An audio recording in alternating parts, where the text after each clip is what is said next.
Auzu billahi minash shaitanir rajim, bismillahir rahmanir rahim. Paix et salut sur le prophète Mohammed ainsi que sur sa famille et ses compagnons. Salam alaikum, chers maîtres. Salam alaikum, chers frères et sœurs, condisciples. J'espère que vous vous portez bien. Aujourd'hui, nous allons parler de la haylala et dire quelques généralités sur cette oraison qui fait partie des zikrs obligatoires de la tariqa Tijaniya. Donc, dans la tariqa Tijaniya, il y a 3 zikrs qui sont obligatoires. Il y a le lazim qui se fait le matin et le soir, qui est constitué donc de 100 fois astaghfirullah, 100 salat ala nabi, 100 fois la ilaha illallah, ça le matin et le soir. Ensuite, il y a ce qu'on appelle la wazifa, qui est obligatoire une fois par jour. Donc, on peut la faire 2 fois par jour, mais ce qui est obligatoire, c'est une fois par jour. Donc, elle est constituée donc de 30 fois astaghfirullah, lazim alazi la ilaha illa wal hayyul qayyum, 50 salatul fatihi, 100 fois la ilaha illallah et 12 jawaratul kamal. Voilà, donc ça c'est dans sa forme un peu allégée.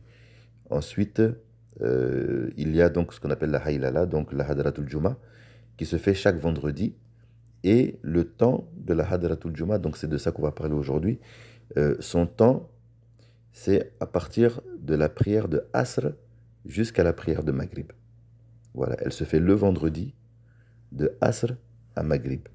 C'est-à-dire que si jamais vous ratez la Hadratul Juma, pour une raison donc valable, une raison ou une autre, ce n'est pas un zikr qui peut se rattraper. Ça ne se rattrape pas. Voilà. La Hadratul Juma, elle se fait seulement à ce moment-là. Après, elle ne peut pas être rattrapée. Alors pour le disciple qui est seul, il le fait, donc Sina Cheikh Ahmed Tijani, radiallahu anhu, a dit il est reporté dans la Ifadat al-Hamidiyya, donc que celui qui est seul doit faire la ilaha illallah entre 1000 et 1600 fois. Voilà, donc ça c'est pour le disciple qui est seul. Voilà, il doit faire minimum 1000, entre 1000 et 1600. Donc il doit prendre donc des dispositions pour avoir assez de temps pour le faire. Généralement quand on est seul ça va beaucoup plus vite, mais quand même, essayez de prendre des dispositions pour le faire. Si jamais il ne fait pas les 1000 parce que l'heure de Maghrib arrive plus tôt, c'est quand même valable. Mais ce qu'on demande, c'est minimum 1000 fois, entre 1000 et 1600. Quand le disciple arrive dans une assemblée, donc qui est déjà en train de faire la Hadratul Juma, donc il rentre directement dans le zikr. Il n'a pas besoin de compter le nombre de la ilaha illallah qu'il a manqué, de faire la fatiha, de astaghfirullah, salatul ala nabi, et de rentrer dans le cercle. Non, il rentre directement avec le groupe. C'est-à-dire qu'ils sont en train de faire la ilaha illallah, la ilaha illallah, la ilaha illallah. Dès qu'il rentre dans le cercle, lui aussi, il enchaîne aussi avec le la ilaha illallah. Voilà, il n'a pas à rattraper ce qu'il a manqué. D'ailleurs, sa présence dans le groupe, et le fait qu'il fasse ne serait-ce que 10 fois la ilaha illallah, ça compte comme s'il avait fait depuis le départ avec l'ensemble du groupe. Voilà, c'est-à-dire que même si vous venez en retard dans une assemblée donc, qui fait donc la Hadratul Juma, disons par exemple que vous n'avez pu faire que 10 fois la ilaha illallah, eh bien vous avez exactement la même récompense, voilà, que si vous étiez là depuis le départ. Voilà, donc dans les assemblées, c'est comme ça que ça se passe. Est-ce qu'on peut faire la Hadratul Juma en écoutant en même temps une audio de Hadratul Juma? C'est-à-dire que, imaginons par exemple que vous avez une cassette où vous avez enregistré une assemblée de Hadratul Juma et vous, bon, pour vous concentrer, vous l'écoutez en même temps. En fait, il faut savoir que chaque assemblée de Hadratul Juma, chaque assemblée est unique. Voilà, ce que vous avez dans une assemblée ne reviendra pas dans une autre. Chaque assemblée a ses propres lumières, a ses propres théophanies, a ses propres manifestations, a son propre goût. Donc, chaque jour, chaque vendredi, de Asr à Maghrib, chaque vendredi a son propre secret. Voilà, donc quand vous faites la haylala, donc vous devez la faire spécifiquement pour cette journée-là. Voilà, c'est-à-dire que il n'est pas, il n'est pas,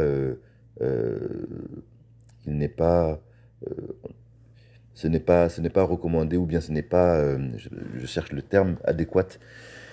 Donc, ce n'est pas nécessaire de mettre une cassette et d'écouter la haïlala pour faire sa haïlala. Vous voyez ce que je veux dire un peu? Voilà, c'est ça que je veux dire. C'est-à-dire que quand vous faites la haïlala, donc c'est un zikr à part, c'est un zikr à un moment spécifique, particulier, donc vous le faites à ce moment-là. Maintenant, si vous voulez écouter une assemblée, donc un zikr qui a été fait à une autre période, après, à n'importe quel moment de la semaine, ça, il n'y a absolument aucun problème. Voilà, pour la méditation, pour le rappel. Mais chaque moment a son secret. Voilà, donc c'est pour cela que quand on fait le zikr de la ilaha illallah, on ne le fait pas en écoutant en même temps une audio où il y a le la ilaha illallah d'une autre assemblée à une autre période.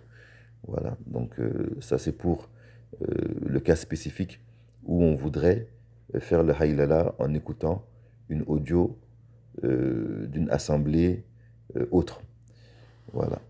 Alors maintenant pour le nombre de haïlala, donc comme j'ai dit, lorsqu'on est seul, donc on a une parole de Sinacha Ahmed Tijani Radialanu qui indique que le nombre c'est entre 1000 et 1600. Maintenant pour le groupe, ça va dépendre. Dans le foyer, par exemple, de Sidi Haj Maliksi, Radialanu, nous sommes habitués à faire 1200. Voilà, c'est 1200 la ilaha illallah. Mais il y a des assemblées où on le fait 600 fois. Et des assemblées où on le fait 1000 fois. Des assemblées où on le fait même 300 fois. Donc ça va dépendre. Voilà, ça va dépendre. Si vous allez à Fès, donc ils ont aussi un nombre aussi. Je pense que c'est 600, ils le font de 600 fois, je pense. Et il y a pas mal d'assemblées de zikr où ils se sont adaptés, ils ont allégé un petit peu, où ils font 600 fois. Donc il y a un petit débat par rapport à ça, mais je pense que il n'y a pas de consigne stricte, voilà, par rapport au zikr à la haïlala lorsqu'on le fait en groupe. Donc si on le fait 600 fois, 800 fois, 1000 fois, à partir du moment où on le fait en groupe, à partir du moment où on le fait, souvent même, il y en a même qui ne comptent même pas. Voilà, ils se disent que voilà, on va le faire pendant 1 heure de temps, ou pendant 30 minutes, ou pendant 40 minutes. Souvent, ils ne comptent même pas et ils font la ilaha illallah jusqu'à ce que le crépuscule arrive. Voilà, donc quand on est en assemblée, donc on est beaucoup moins strict sur le nombre. Donc certains sont très à cheval, d'autres moins. Voilà, certains le font 1000 fois, certains le font 1200 fois, certains le font 600 fois. Voilà, ça va dépendre. Voilà, donc c'est ce qu'il y avait à dire sur la haïlala. Voilà, abonnez-vous si vous n'êtes pas abonné encore. Et on se retrouve très prochainement pour une autre vidéo. Merci. Assalamu alaikum. Allahumma salli ala Sayyidina Muhammadin al-Fatih lima ughliqa al-khatim lima sabaqa nasiri al-haq bil-haq wal-hadi ila siratika al-mustaqim wa ala alihi qadrihi wa miqdari lazim. Subhana rabbika rabbil izzati amma yasifun wa salamun ala al-mursalin walhamdulillahi rabbil alamin.